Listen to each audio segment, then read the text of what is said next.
right, thank you, and welcome everybody.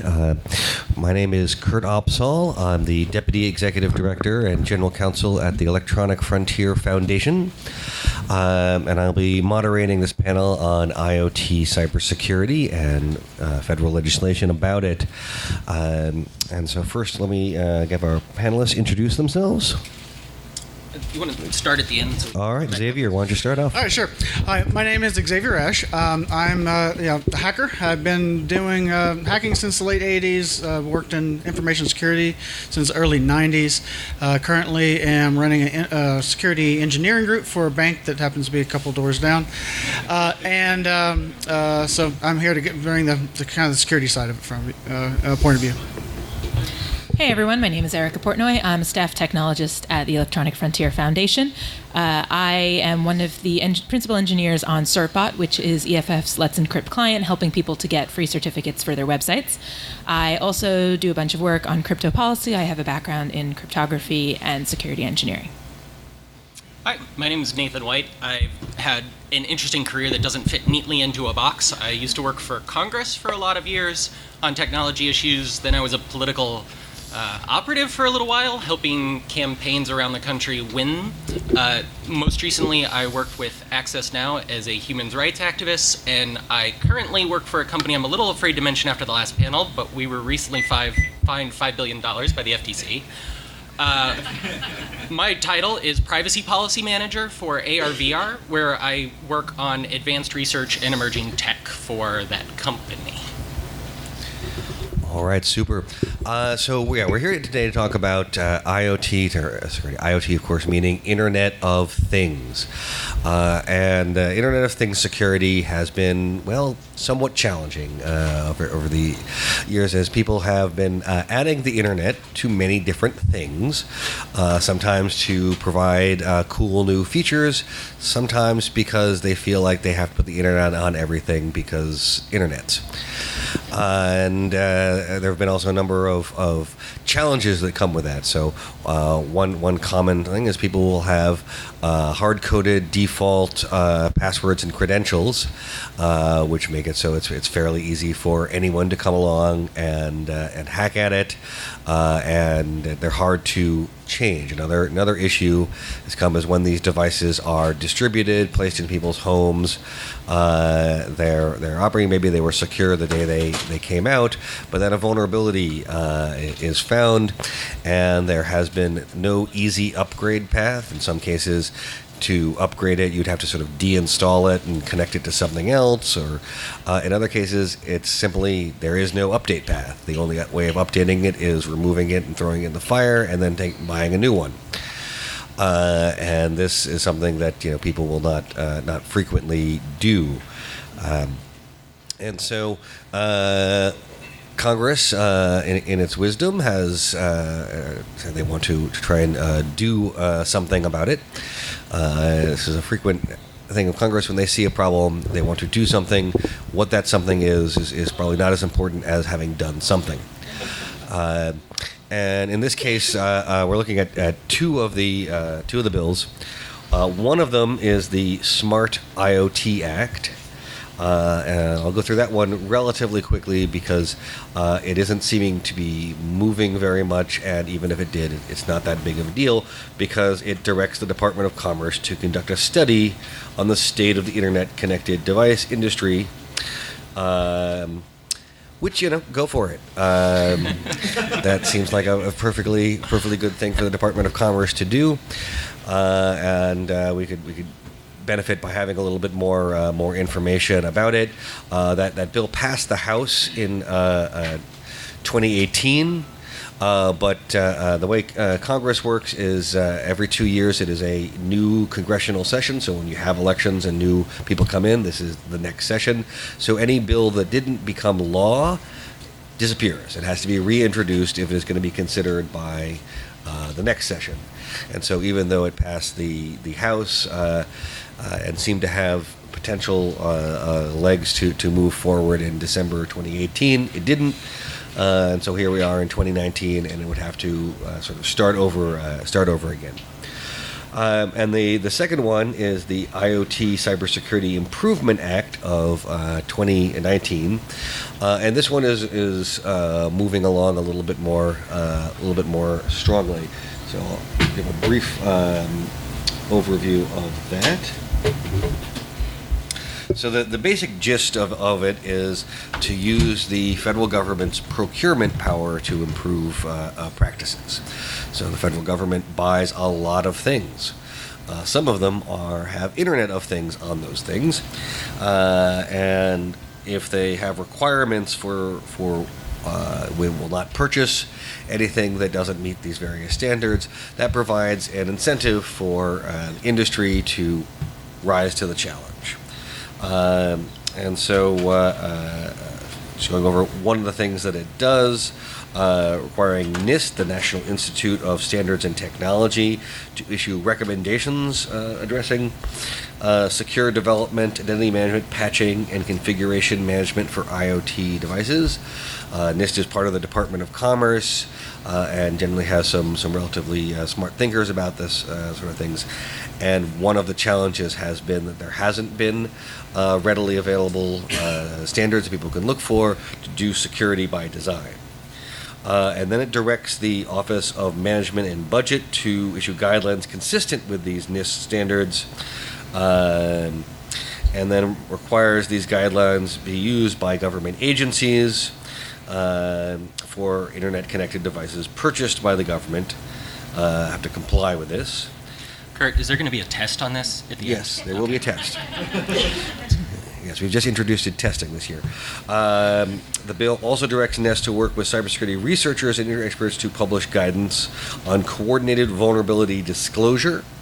As we're taking a moment on, one of the things that also has been challenging for a long time in the security world is how to handle vulnerability disclosures, where a security researcher might find that your internet-connected toaster can be remotely, put on fire, and there's no path easily for the security researcher to coordinate a vulnerability disclosure.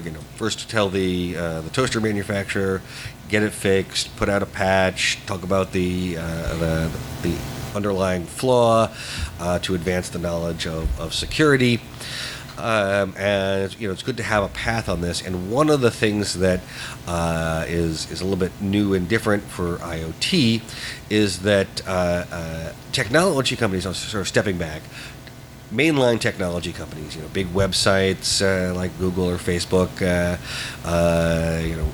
Intel, chip makers, Cisco, router makers, they have paths for security researchers to disclose vulnerabilities. Sometimes they will have an incentive program like a bug bounty to encourage that.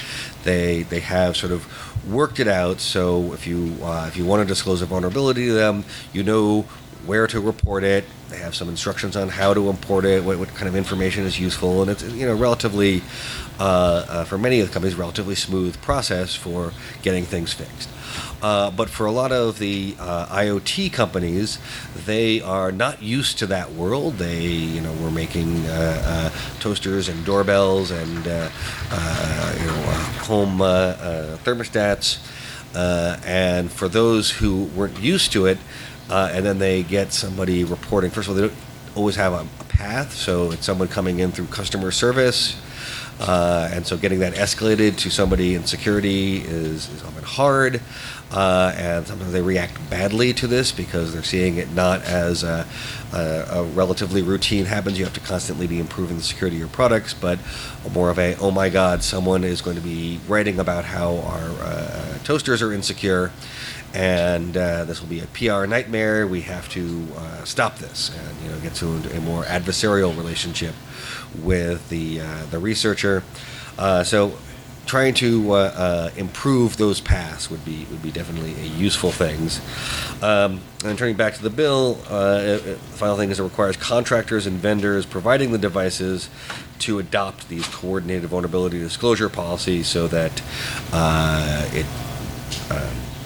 when a vulnerability is reported, it will go through a good path. So there's a lot of good things here, though there are some details about how the bill is structured. that could be troublesome. One of them, which was introduced in markup, for those who are not familiar with the legislative process, is when a bill goes to a committee, and then they go through a process called marking it up, which is basically introducing amendments, making changes, and so on. And in the markup of this bill, they expanded upon a concept that had been in there previously about a waiver, that in some circumstances you can waive having to comply with these shiny new guidelines that NIST is going to put together. And at least in the most recent form of it, that waiver pretty much would allow a department to opt out of this bill. And that kind of, potentially makes it pointless. So this is a bit of a challenge. I think some of the issues was like, well, we really need this thing, and they're not ready to meet the standard yet. And I can see where people are coming from when they want to procure something and it's not available, meeting all of the standards. But then again, we also have come, I think, as a relatively widespread opinion in the security industry that meeting good security standards is extremely important, and so that's the whole point of the bill. So that's an overview of the bill. But now I think I'll turn over to our panelists to talk a little bit more about this. Should we start with, I guess, one of the threshold questions? Tell me more about the problem we're trying to solve. I can start with as commonly using these things to get what I need done. So I guess there's several problems with IoT devices, and a lot it really kind of jumps into both consumer space and obviously business and government, since a lot of these pretty much every HVAC system, communication, like putting the projectors and stuff at businesses. They're all over the place. They're all very, very well connected. All devices now like to have some type of connectivity, and so you really have two kind of I think threat areas here. Is your external attacker, right? So there's been at least one historical, very large botnet called Mirai botnet, and what it did is it specifically attacked, specific types of IoTs that had a vulnerability in it, and it became, created a huge botnet that then went and attacked other websites. So literally, yes, your toaster could have been, attacking other companies. This is, continues to be a threat. There hasn't been a big coordinated botnet like this, but we still continue to see device takeover. So they're basically where the devices itself get taken over by a bad third party. I think another threat is the company itself and what it's collecting, right? So how many of these devices have microphones? And what are they doing with those microphones, the video cameras, the data that's collected, and then the companies that put these out. A lot of these companies don't survive very long, get bought out by other companies, and so your data gets moved along. So I think to me, there's two big areas: is external hackers that want to use your device for nefarious reasons, and then the people that we bought it from, making sure that they don't misuse the technology in that way. Thank you. I spend my day working on certificates, so obviously I'm going to come at this from the certificates perspective, but one of the big problems I see with IoT devices is certificates. But it's actually more indicative of a larger problem, because one of the fundamental ways of building devices is completely different when you're a connected device versus when you're not connected device. When you manufacture an unconnected device, you send it out into the world and it can be used forever, no problem. But when you're an IoT device, they're unfortunately keeping to that same model instead of doing the model of software engineering and security, which is you're always going to be having to update this. The ecosystem is always changing. You need to be getting the latest updates. One of the ways that this has played out in the past couple years in terms of certificates is in point-of-sale devices. So this is the cash register when you go to check out at Target or something like that. And so in the old model of things, when you ship a device with everything it will need forever, you ship it with a certificate baked right into it. But that certificate, let me define certificate. So when you want to have an encrypted connection with another device, what you're going to be doing is you're going to be signing with your own private key to their public key, et cetera, et cetera. You're doing a lot of signing going on, and you want to prove that you are the device that you say you are, and the way you do this is providing something called a certificate, which is essentially someone else that you trust said, hey, we do think that this particular device belongs to this particular key. Great. Anyway, you're going to need this thing called a certificate. They update over time. These are the key points here. So the point of sale devices shipped with these certificates, and they shipped with the state of the art at the time. SHA-1.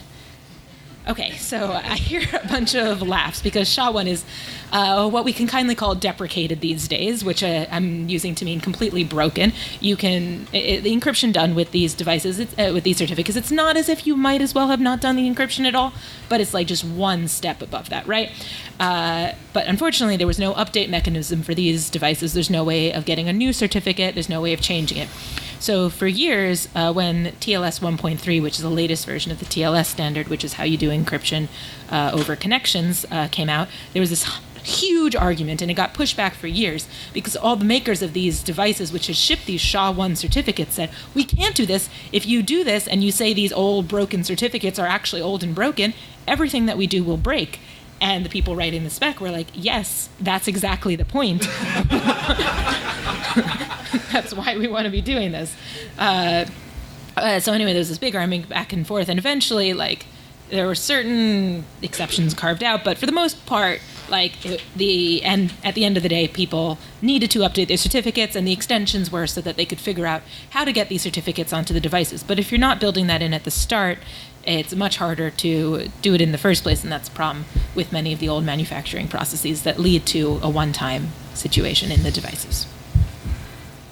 Man, I love Dragon Con. This is so awesome. I spend most of my time between DC and San Francisco, and the idea that 80 people would come together on a Friday morning to talk about Smart IoT Act, like, and you paid to be here, this is just the coolest community there is. I'll be, I guess, controversial on this panel and say I'm actually really excited about the Smart IoT Act.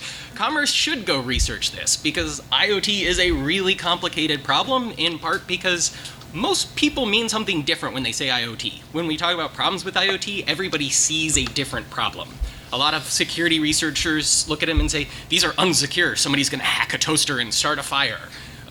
Government looks at IoT and they say, oh, botnets. Botnets are bad, and they're using all these things. Then just public interest advocates say, well, these things need to be updated. We're building all this technology and putting it out along our farms. We need to be able to do stuff with that. We need to be able to update it. We need to be able to get useful information. We need to be able to recycle it. We need to be able to address the whole life issue of it.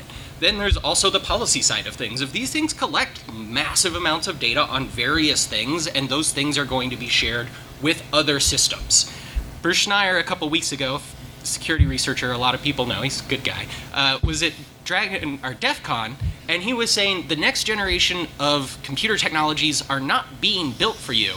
They are being built for computers to talk to each other about you. We have a lot of different systems that collect information and exist in those silos. When those devices can start sharing information to other silos, a lot of the problems that we're dealing with now become exponentially more difficult. So with IoT, we're trying to solve the problems that we got here, the problems that we have today with all this information. And my particular interest at this panel today is where the future is about to be going. Where a lot of people in Silicon Valley are predicting a next platform shift. We went from desktop computers to mobile computers in your pocket to the next platform shift is expected to be wearable devices that you keep on your face all day long and are interesting in lots of different ways, including they can communicate directly to other people. So right now your phone connects to a server and goes out to the internet. You can turn on Bluetooth and sharing so you can communicate directly with one-on-one. But imagine the new platform shift where all of our computers are talking to each other behind the scenes, saying where the maps are, where the crowds are, things like Waze. We're just at the very cusp of that, and IoT is not really thinking about that yet. And if we don't figure it out, if Congress doesn't start paying attention, if advocates don't tell their members of Congress to pay attention, we're going to get to a really, really scary place where there really isn't a lot of regulation or control over this, and we're going to figure it out as we go. We've seen the last few years, figuring it out as we go with the internet is a little bit problematic. It's also going to be a little bit more challenging when we're not talking about, oh, well, we wasted a lot of money, we put a bunch of sensors in the field, and now they're broken. These are devices about you sharing information about you that might have your biometric information, your location data, your history, where you've been, lots of things about you. And when they fail and go wrong, you will be the one who might actually have the harms. Rather than the government losing money, you might lose some of your privacy, or you might lose some of your data, or you might just not be happy with the experience. But we really need to start figuring this out, and government needs to take it seriously. So if the way to do that is Congress says, Commerce, go study this and come back and tell us what you think, on behalf of the company I work for, I don't have a position on the bill, but that seems like a really good idea. We should learn about this. All right. Well, I mean, I think that brings an interesting sort of question, which is what should be done about it. So, one is sort of this free market approach, and then there's like the Cybersecurity Act is an attempt to put a thumb on the scale of the free market approach by providing an incentive for companies to do this. Now, there's more pure free market approach where you think that security is a value, and so companies should provide this because it is valuable. This seems to have not always worked out, and maybe this is just a matter of getting more people concerned about the importance of security, getting places like Consumer Reports to which they're starting to do add security as a part of their rating of consumer items. Or maybe raising attention to the issue through the Commerce studying it. Though, I mean, a concern I would have with the SMART Act is if that's what Congress did, that they might say, and now we've done something, and it won't necessarily address the problem. On the other hand, government regulations also have a set of problems that they are often mired in a particular security time period. And so you might have like a government regulation. You sort of imagine if they had come out with this a number of years ago, it would say you must use SHA-1, because at the time that they wrote the regulation, that was the standard by which you must use, and it's hard to future-proof them. So I guess what is the better approach? Should we have government regulating what is allowed, doing it by putting this incentive out there as proposed in the cybersecurity bill, study the issue more? What's the best approach? I think that if those who don't work in tech, NIST is a government agency, like I said, works in the area of commerce, but puts out a whole lot of very good recommendations and guidelines that federal agencies have to abide by, that are often then picked up by the commercial and private industry too. Set as a standard, and even if it doesn't end up being required that all IoT devices must have a NIST qualification, that at least sets some bar in allowing that. The other thing that I'd like about the smart IoT or the IoT bill that's proposing using NIST is that at least leaves those technical guidelines to the people who actually know them.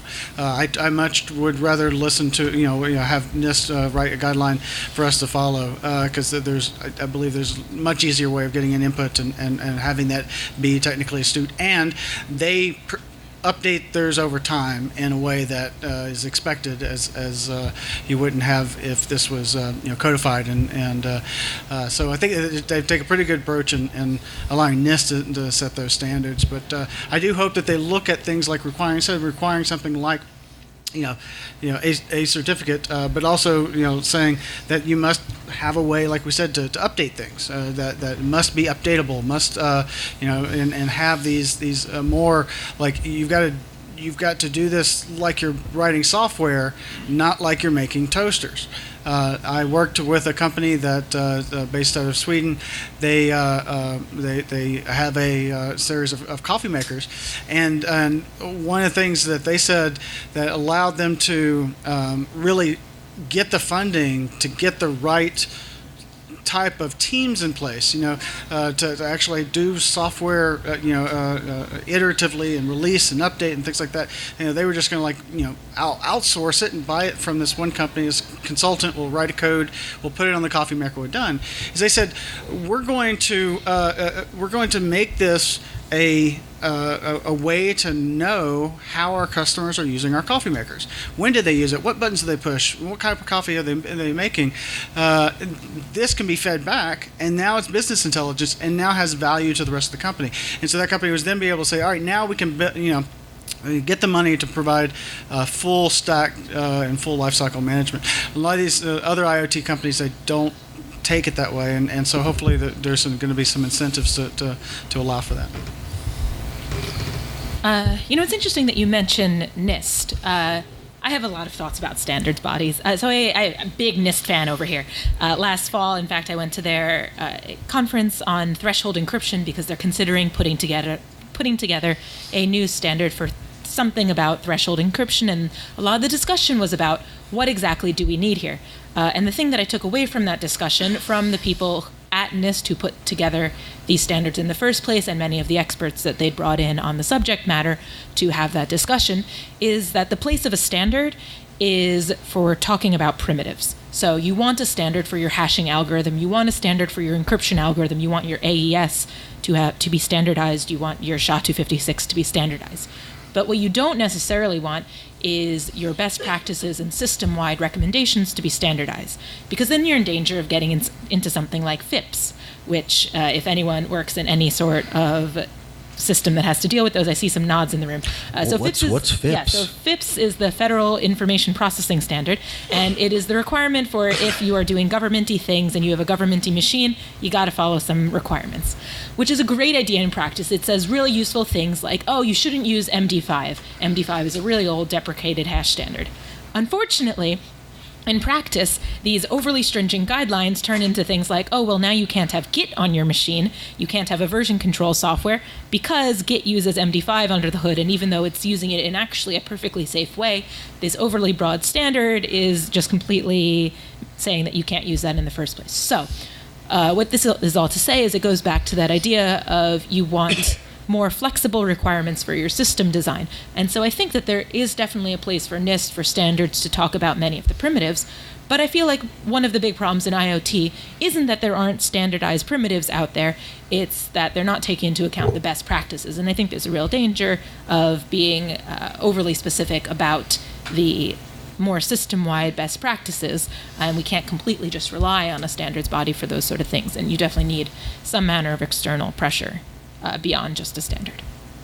So I think the question was, what can we do? Yeah. And the first thing that we need to do right now is pull out our DragonCon apps and rate this panel. I'm getting some trash talk from the previous panel. They're saying they had more fun than us. But seriously, if you could actually do that, that does help a lot. It helps the organizations that we work for be able to send us back. It also sends the signal that these topics are important and you're willing to hear it and willing to sit through these wonky conversations.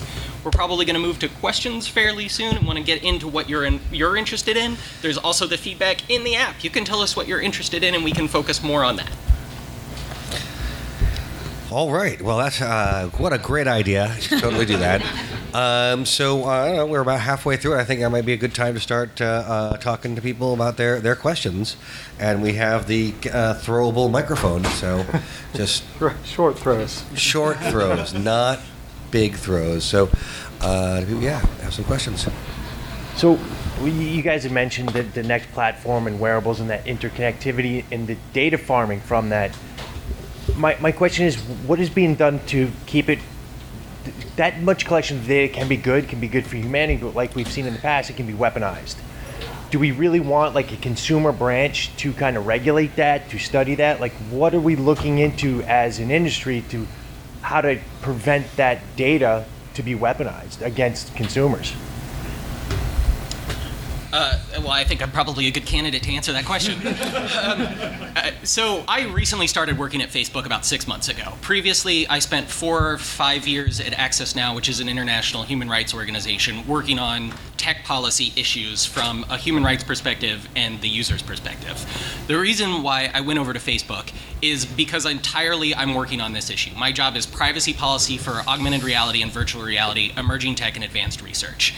My goal with this job right now, one of the reasons I convinced them to let me come to this conference was to spark these conversations that a lot of people look at VR, especially because we've been talking about it since the 90s in Lawnmower Man, and it's always been like coming.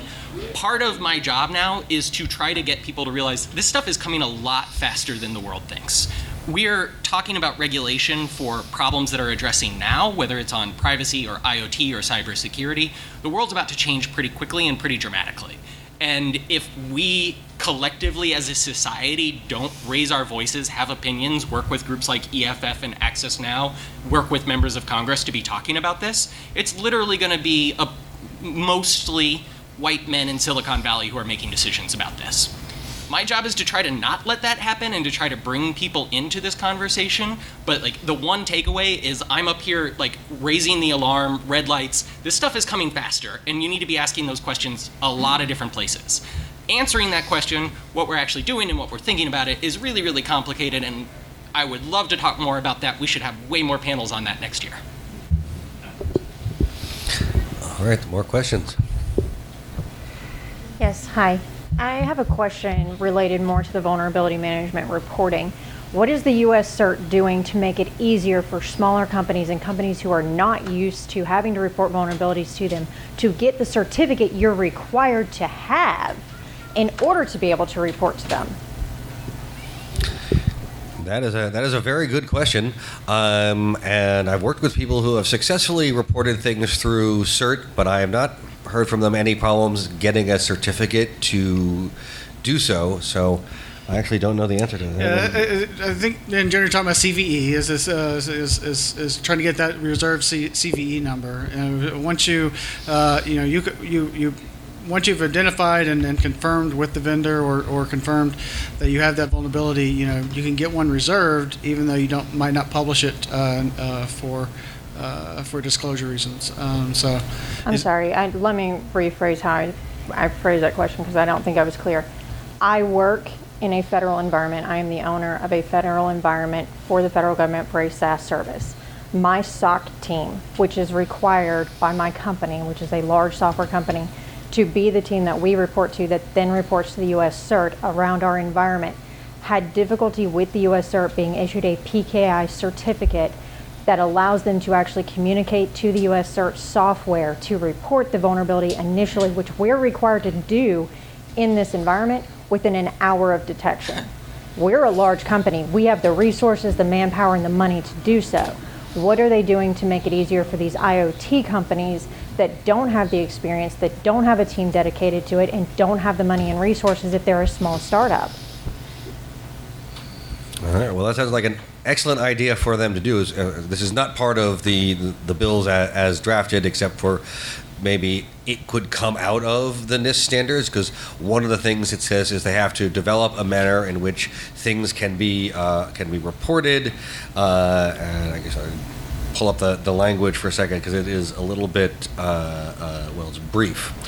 I was thinking that there might be, the California Privacy Act is probably going to drive more than this particular IoT Act and the ability to report privacy issues. Yeah, it is definitely a challenge. It's not currently addressed. So just so you know where the Act stands in it is that NIST, in consultation with cybersecurity researchers and private sector experts, public guidance on policies and procedures for reporting, coordinating, publishing, receiving information about security vulnerabilities for the covered devices, the IoT devices the bill covers, and the resolution of that. So within that process, I guess that makes it NIST's problem to figure out a method of doing that. And oftentimes when NIST goes through that, it's actually required that they consult with cybersecurity experts and industry.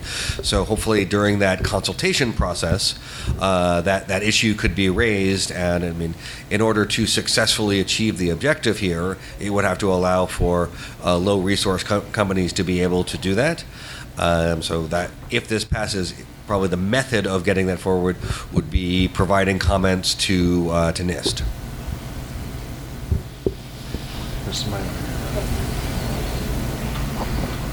Hi. As a consumer looking at IoT and the vast ecosystems that all seem to be competing with each other. You were saying a second ago about we're looking at kind of forward at the technology being different and it advancing. Are we looking at kind of narrowing things down, or are we all still looking at all these competing ecosystems and I'm going to sink $500 into something that's like Betamax, right? Is that going to change anytime soon? Could you restate that? Because I have two different answers, and I'm not sure which question I heard. Yes? Are you worried about consumer technology, that technology, because there's so many different things out there that technology is evolving? For example, I'm just Kickstarter I'm backing just ended this morning for glasses called Norm. These are sunglasses, look exactly like sunglasses, that have a forward-looking camera for capture, display. I don't really know what they're going to do.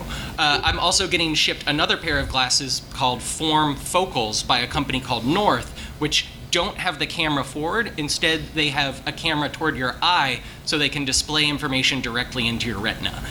These are early form factors for the new platform shift that people are going to think. I have no idea if either of these are going to be any good. I'm getting them because I work in the space and they're kind of neat and I want to see where the technology's at. But from my perspective, I'm probably going to buy some $500 devices that are going to be like Betamax. We don't really know where the technology is going, and all these companies in Silicon Valley that are putting tons and tons of money in this, they're all pursuing different paths and kind of looking at the same direction. So from a consumer point of view, yeah, there's going to be a lot of things that just don't work out and don't make sense. From the government side of things, that's exactly what they were talking about a couple minutes ago on why we can't really specifically say do X. Because do X might be completely just worthless a year from now. It's more about how do we get these companies to incentivize, think about X. You generally make toasters. You've been making toasters for 20 years. You make good business making toasters. Hey, it's really neat. We can put the internet in toasters. Let's do that. If you're going to do that, that comes with a whole bunch of responsibilities to update it, secure it, make sure that people can't hack into it, make sure that if it emails you that it's using proper up-to-date certificates and using the latest things. If the government mandates, if you build toasters and you want to put the internet on it, you must do X, Y, and Z, we're just wasting each other's time. Like, that's just a recipe for disaster. So it really does get complicated. We don't want the government to mandate that you do certain things, and that's why these kind of bills are designed to, well, let's study it. Let's use the government's buying power to incentivize, to say, all right, well, we are the government. We spend billions of dollars buying things like toasters. If you want to make money selling toasters, here are the requirements. You have to document that you thought about these things, that you have a plan in place for how you will update it when we require you to update it. I also just wanted to, riff off one thing is I'll sort of like the $500 devices, because that one of the things for privacy and security is that in some cases, if you pay a lot, you can get better privacy and security. And I think a prime example of that is comparing the Apple iPhone. Apple puts a tremendous amount of energy into security and in having privacy practices with a phone versus a Android phone that you might be able to get for $30. Super cheap, very easy, works as a phone. But oftentimes doesn't have an upgrade path. Eventually, or at least sometimes they will basically orphan it, say we were no longer providing security updates, and yet these phones are still out there. So there are literally millions and millions of people who have phones that are completely insecure, but they're continuing to buy them because a $30 phone is what fits into their price range. And I certainly would not like to have a future in which there is like a vast difference in how much privacy and security you have, depending on whether you can spend $700 on a new iPhone or you just need to get the cheapest thing available to get what you need done. And perhaps having standards like system-wide will be helpful for that, where if it becomes an industry standard, it may be a little easier for the smaller, the cheaper end of things to comply or may be forced to comply. That we also have to consider, what if this means that some devices are previously in reach and now out of reach? And that's an important policy issue to make sure that happens in this, is that we don't take useful devices out of the hands of people because of the costs. So we talked about IoT, but what about security gateways or the routers into our homes that are kind of like the gatekeepers into everything? And I know the stuff that we buy from Best Buy is not always the best. I personally rolled my own router because I know I'm much more secure. But people don't think about rolling their own. The barrier of entry is too high. Are we looking at that in some of these bills as well? Well, that's actually been one of the larger concerns about these bills is the definition of IoTs. The original bill had some conflicting information. They've refined some of that, and then in some cases, like either the House or the Senate bill version right now, just basically says the NIST is going to tell you what an IoT is. So then it kind of just kicks the can, and that way, like I said, makes it a little bit more flexible because the definition of what we say this year is a little bit different. But yeah, there's and so that's actually something we need to keep an eye on when this goes through legislation is, what's the scope of this and making sure that things like that do apply. So I want to push back on something, or I'm going to be an avatar and I'm going to defend an institution that I don't work for. Congress is really hard to do anything, especially on tech. That if you think about it, if you're a member of Congress, even if you really care about these issues, even if you see that as a problem, there's not a lot of incentive to a member of Congress to introduce a bill that would do that. You'd have to, one, figure out how to do it, how to define it, how to navigate between companies and interests to get to the exact right thing, to get the outcome that you want. And then you're a member of Congress, so your job is to make your constituents happy and get reelected. All of that work doesn't really help you get reelected or help you with your constituents. So it's a really, really difficult thing to do without any reward. So there aren't that many members of Congress that prioritize it. Instead, you could prioritize things like Medicare for all, which people understand. Healthcare is directly involved in a lot of people's lives, and it's politically salient. You get on the news, you get people talking about it, and people know your positions, and you feel like your constituents are fighting for you. So one of these bills we were talking before the panel, I was trying to figure out what the updates were, because the last time I had looked at it was 4 years ago when they were working on this, and there were a few different sections in it. And this is a bill that's now been reintroduced and going, and it's because, for one, Senator Warner has a staff member named Rafi Martin who really cares about this issue and has been pushing it and convincing his boss, who's good on this issue, that it's worth his time and it's worth paying his legislative staff to work on this.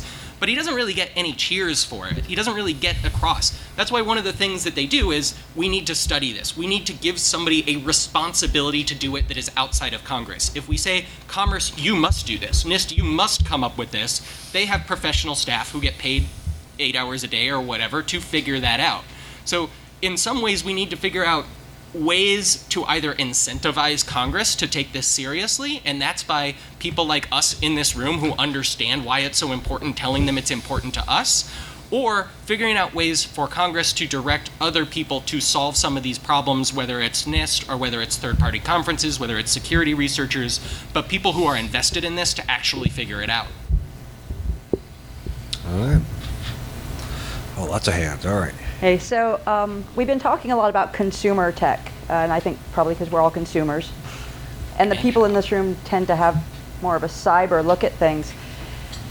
I'm wondering what in this bill, or if not in this bill, what the panel thinks we can do to start to engage some of the folks, like I'm in the physical security industry, smart buildings, smart HVAC, smart cameras, smart access control, it's all networked and ridiculously poorly secured. How do we move industry? If we can't move Congress, how do we move big industry to care about this? Because it's one thing for my toaster to get hacked, it's another thing for my access control system to get hacked.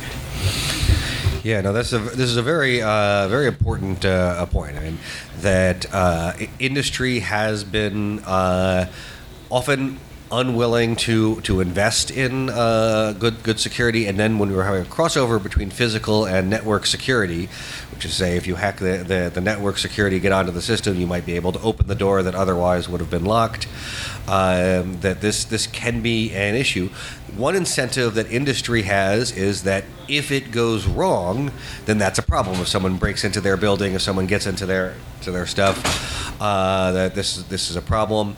And it's just to continue with the conflating, a lot of these things, which are things like HVACs or access control points are connected to the rest of the system. And when I've known some people who work in the penetration testing industry, and often that's a path in that it is one of these sort of smaller devices that is insecure that gets them onto the network, and then they escalate and eventually own the whole network.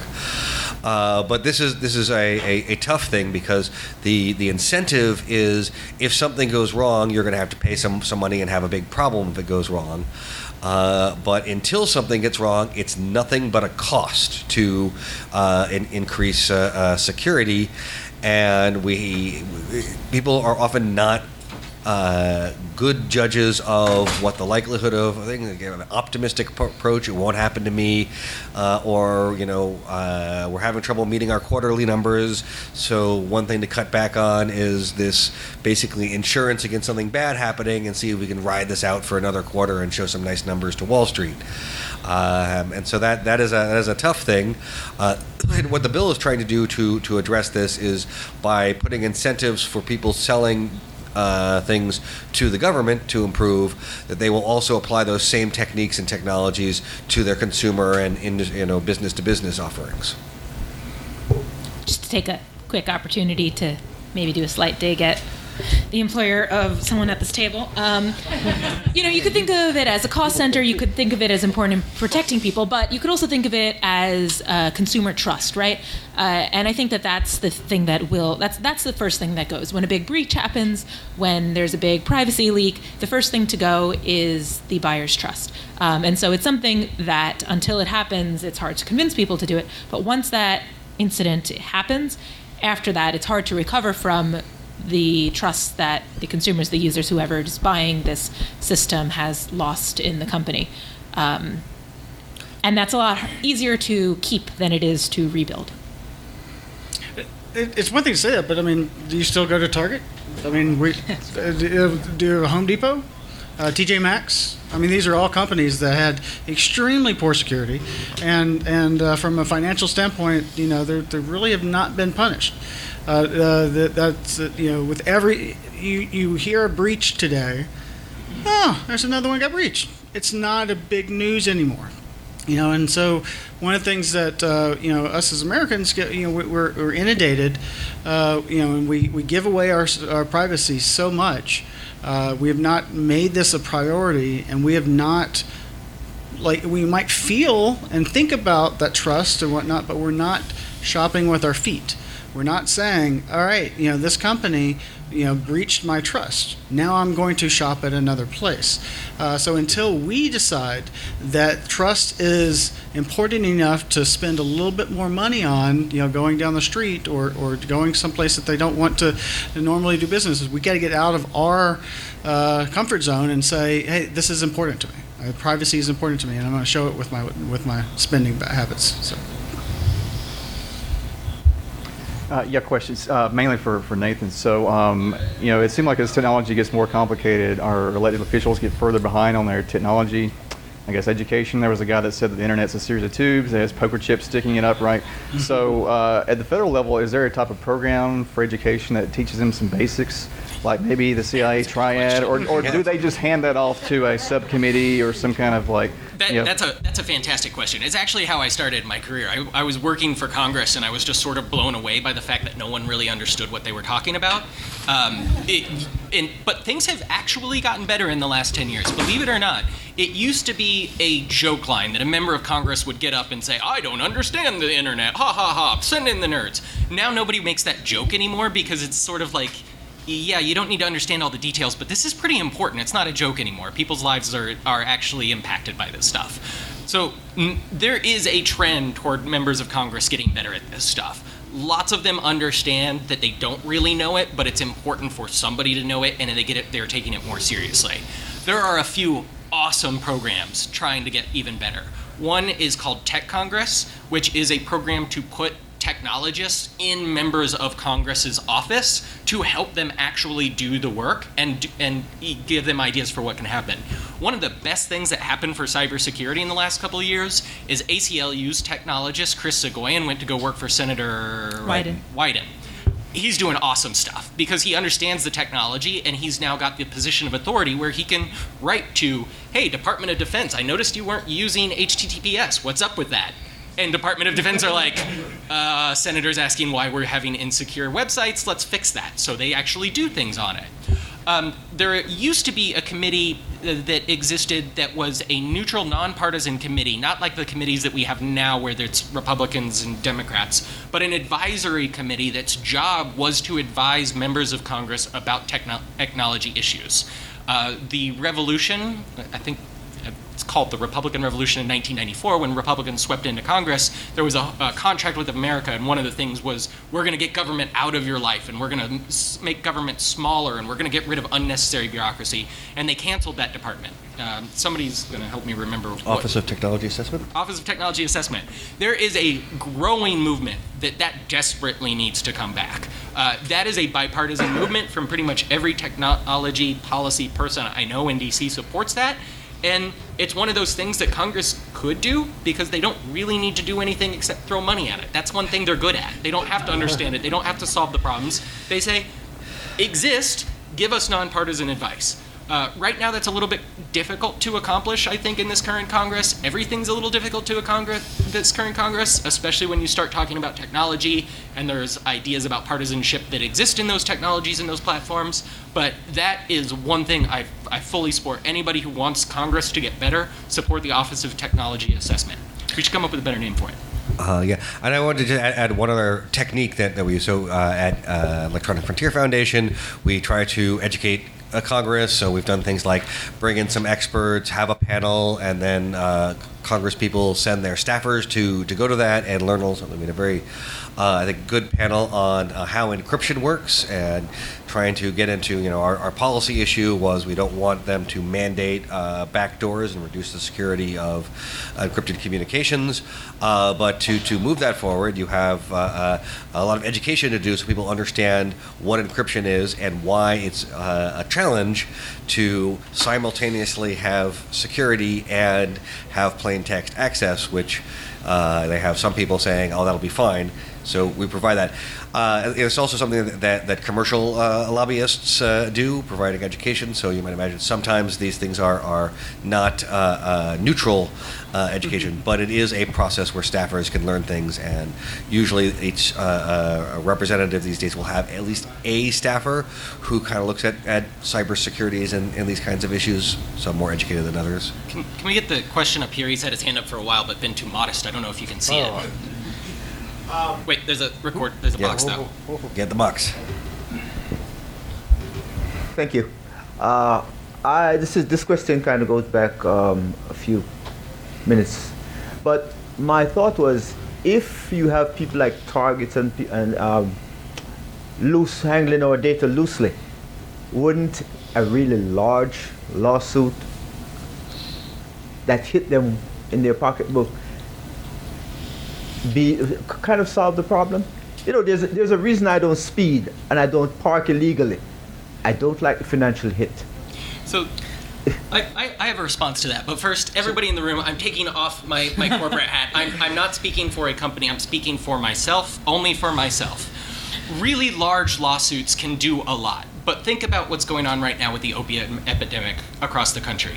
Massive, massive problems, and states have been gathering together, they're following the tobacco lawsuits, and they're suing them. And right now a judge is considering whether or not a $10 billion fine for Purdue Pharma is enough to spread around the country, and what they're actually thinking about doing is turning Purdue Pharma over into be a publicly owned company that will continue to run, and the profits will then go to fund this. The judge is looking about whether or not this is a good idea, whether that will be a good outcome. The fine is literally so big, it might shut down this company, and the people who are on the other side of it are saying it's a drop in the bucket. It's you spread $10 billion around every community in America that's been affected by the opioid epidemic, and it really doesn't do that much. So, yes, on the one hand, yes, pursue all methods to do it. Lawsuits matter. Lawsuits do get attention. Fines do matter, fines do get attention, but that can't be the solution, the holy grail that we're looking for, because the problems that society face can't always be solved with money. A lot of times the most important resource we have is our attention. So I might just add a little piece to that. One is that And there was recently a company that got a $5 billion fine, and their stock price went up that day, which meant the market thought that the fine would actually be higher, and that this was fine. So very, very large numbers. Yes, absolutely on security things that you say I would rather put money into security than pay billions of dollars. But it still hasn't trickled through all over the place. Capital One, they just had a breach because they didn't secure their Amazon Web Services buckets, and they had a huge stock hit when that became news, and they're obviously going to have a bunch of class action lawsuits. Speaking of lawsuits, I have a theory for something that's going to happen in the future. I've been in a bunch of different data breaches, from OPM to Target, and a lot of times as a consumer, and a lot of times these companies, the government will do this too. They're going to give you credit monitoring for a year or 2 years. I have credit monitoring from like 4 different places, from like 5 different breaches, and I don't even remember which one is which or where they came from. If something ever happened that there was financial harm, those insurance companies are going to sue each other to figure out who has to pay for it. That I'm kind of waiting, eventually this problem is going to get so bad that giant corporations are going to have to litigate against each other to figure out who pays for all these damages, and that is an outcome I'm kind of looking forward to. All right, we have just a few minutes left, so let's try and get a couple more questions in. Keep them short, please. Hi. So I noticed that a lot of IoT devices aren't so much in the consumer space, but also things like energy and transportation. And I wondered if focusing more on like the national security aspect of it would get Congress to be more proactive on it rather than just consumer side. Wasn't that one of the things on the waiver? Yeah. Well, yeah. So this new waiver thing that they added to one of the versions says, here's reasons for having a waiver where you don't have to apply this, and national security is one of those. So. That's hilarious. Which is like the opposite approach, right? Exactly. Which is that, like, if it's important for national security, then screw these standards, as opposed to but hold on. So back to my point that this is hard for members of Congress. Let's give them the benefit of the doubt. Say you're a member of Congress, you've been working on this bill for 3 or 4 years, you really believe in the agenda, and somebody from some 3-letter agency comes and says, this bill will hurt national security. What are you going to do? You're going to say, well, I'm going to give up because, I can't argue? Or are you going to go up against one of these 3-letter agencies and say, well, you need to be public, you need to figure it out, we need to do this, which is an entirely different battle that a lot of the people on this stage have been fighting for the same amount of time, but is another different battle? Or do you say, if you are one of these 3-letter agencies, you can have a waiver. You can go to NIST and you can say, for those very rare cases, we're just not going to apply this to you, but the benefits outweigh that for trying to do this for the consumer. We can still use the big government purse strings to do it. So yeah, the waiver section, sure, I get why it's easy to laugh at, but I can also see the other side of the argument on it, that would you throw away a bill because it wasn't perfect, or would you say this gets us part way down the line, it gets us somewhere, and then we should just keep doing better? All right, I think this will be the last question. So my question is whether in any of these legislation or regulatory options there is any option for opting out. So like I bought a car a couple of years. I literally cannot turn off the monitoring that is in my car without disabling whole computer systems that make my car work. And I also bought a water heater a couple of years ago, and increasingly there's 2 companies that make all the water heaters, and they're putting IoT connectivity in all the water heaters. I'm like, I don't want that. So are there options for being able to opt out of these built into any of these guidelines?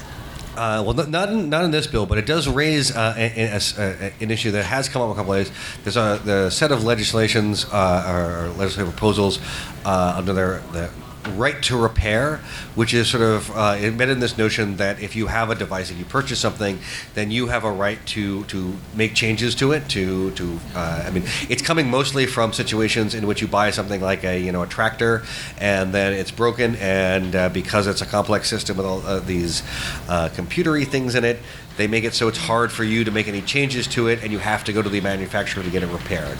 But in that same concept, but is the notion that if you buy something, it is yours, and you can make it so it working for you and not working for somebody else. And that is a much broader and very important concept, that whenever you have something, right now, you own it, you can set it on fire and toss it in the ocean, you can do whatever you want with it. And instead, we have things which are, if they're yours, but they have aspects of it which are not really yours. You can't control them, and they may be working against you. And I would definitely like to see a future in which any device that you have is either working in your interests, or you have the ability to stop it from not working in your interests. The area to pay attention to on this one is agriculture, by the way. For a lot of big farmers don't even own their tractors anymore. They license the right to operate their tractors. It's a little scary when you think about our food supply. Literally salting the earth type stuff. All right, and then we're going to come to the end of our time here. So please do rate this panel so that DragonCon knows how great it was. And thank you all for coming. We'll see you around.